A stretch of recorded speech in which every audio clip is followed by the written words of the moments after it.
Hello friends, welcome back to Anuradha care channel.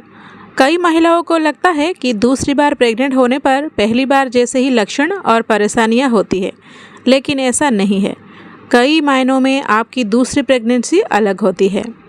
Pregnancy एक नाजुक और कठिन समय होता है। अगर आप दूसरी बार माँ बन रही है और आपको लगता है कि इस बार भी आपको पहला जैसा ही अनुभव होगा, तो आप गलत हैं। पहले प्रेगनेंसी के बाद दूसरी बार माँ बनने पर आपको कुछ अलग लक्षण नज़र आ सकते हैं। तो आज की इस वीडियो में मैं आपको यही बताने जा रही हूँ कि दूसरे प्रेगनेंसी के लक्षण कैसे अलग होते हैं और गर्भावस्था में आपको इन लक्षणों को कैसे निपटना चाहिए। तो चलिए बिना देरी किए शुरू करते हैं आज का वीडियो। पहले जानते हैं कि दूसरी प्रेगनेंसी कैसे अलग होती है। ऐसे कई तरीके हैं जिनकी मदद से आप ये पता कर सकती है कि आपकी दूसरी प्रेगनेंसी पहली बार से अलग है। हालांकि कुछ मामलों में ये सही या गलत साबित हो सकता है। तो चलिए जानते हैं कि दूसरी प्रेगनेंसी में क्या अलग हो सकता है। पहली गर्भावस्था के तुलना में पेट की मांसपेशियां कमज़ोर हो जाती है। पहली डिलीवरी के दौरान इनमें पहले ही खिंचाव आ चुका होता है, तो दूसरी प्रेगनेंसी में पेट की मांसपेशियां कम प्रतिरोधी होती है और शिशु की बढ़ने के साथ पेट जल्दी बाहर आ जाता है। दूसरी बात यह है, आपके स्तनों में भी बदलाव आते हैं। गर्भावस्था के दौरान ब्रेस्ट में बदलाव आना सामान्य बात है, लेकिन दूसरी गर्भावस्था में ब्रेस्ट के छूने पर ज़्यादा दर्द होता है। यूँ कह लीजिए कि ज़्यादा नाजुक हो जाती है।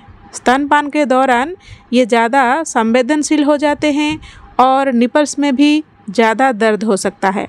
निपल के आसपास के हिस्से यानी कि एरियोला का रंग और गहरा होने लगता है। नेक्स्ट बात है भ्रूण का हिलना।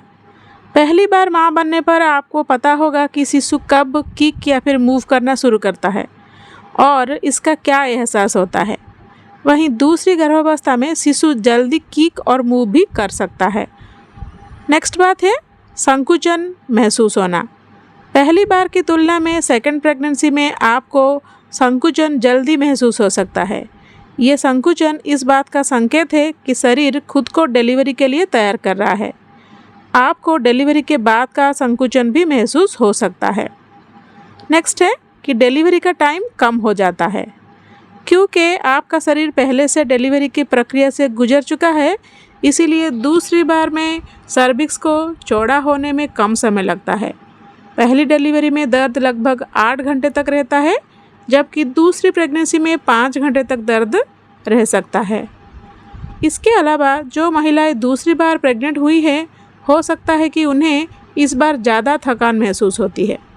ऐसा इसीलिए भी हो सकता है क्योंकि इस समय आपका शरीर प्रेगनेंसी के साथ अपने पहले बच्चे की ज़रूरत को भी पूरा करने की कोशिश में लगा होता है। साथ ही साथ आपका यूटेराइन मसल्स भी कमज़ोर होने लगता है। गर्भाशय की मांसपेशियां अपनी मजबूती खो सकती है और हो सकता है कि अब वो पहली प्रेगनेंसी की तरह ना हो। ये भी संभव है कि यूटेराइन मसल शिशु को पहली गर्भावस्था की तरह सपोर्ट ना करे और शिशु पेट के निचले हिस्से में आ जाए। इसके साथ साथ डिलीवरी के बाद पेट में भी दर्द बढ़ जाता है। हो सकता है कि शिशु के जन्म देने के बाद आपको दर्द और संकुचन महसूस हो। गर्भावस्था के दौरान गर्भाशय में आए खिंचाव को ठीक करने के लिए ऐसा हो सकता है। दूसरी प्रेगनेंसी में गर्भाशय बड़ा हो जाता है, इसीलिए इसमें संकुचन आने के दौरान दर्द ज़्यादा महसूस होता है और कमर दर्द भी बहुत बढ़ जाता है। गर्भावस्था के बढ़ने के साथ साथ कमर दर्द में भी बढ़ सकता है। गर्भाशय के बढ़ते आकार के लिए ग्रेविटी का केंद्र शिफ्ट होने की वजह से ऐसा हो सकता है और दूसरे प्रेगनेंसी में पेट जल्दी निकलने पर दर्द और तेज हो सकता है, लेकिन आपका स्तनपान आसान हो जाता है। क्योंकि आप पहले भी अपने बच्चे को स्तनपान करवा चुकी है, इसीलिए दूसरे बच्चे के समय आपके लिए ये काम आसान हो जाता है। दूध भी आसानी से आ जाता है और आपका शिशु को दूध कैसे पिलाना है ये भी अच्छी तरह से पता होता है। आपका ये पहली प्रेगनेंसी है या फिर दूसरी प्रेगनेंसी है, मुझे कमेंट सेक्शन में ज़रूर लिखिएगा। अगर आपका दूसरा प्रेगनेंसी है तो आपको ये अपनी पहली प्रेगनेंसी से कैसे अलग लग रहा है, ये भी कमेंट सेक्शन में ज़रूर बताइएगा। मैं उम्मीद करती हूँ कि ये वीडियो आपके लिए हेल्पफुल रहा होगा और एक वीडियो में फिर मिलते हैं, तब तक के लिए stay healthy and stay happy.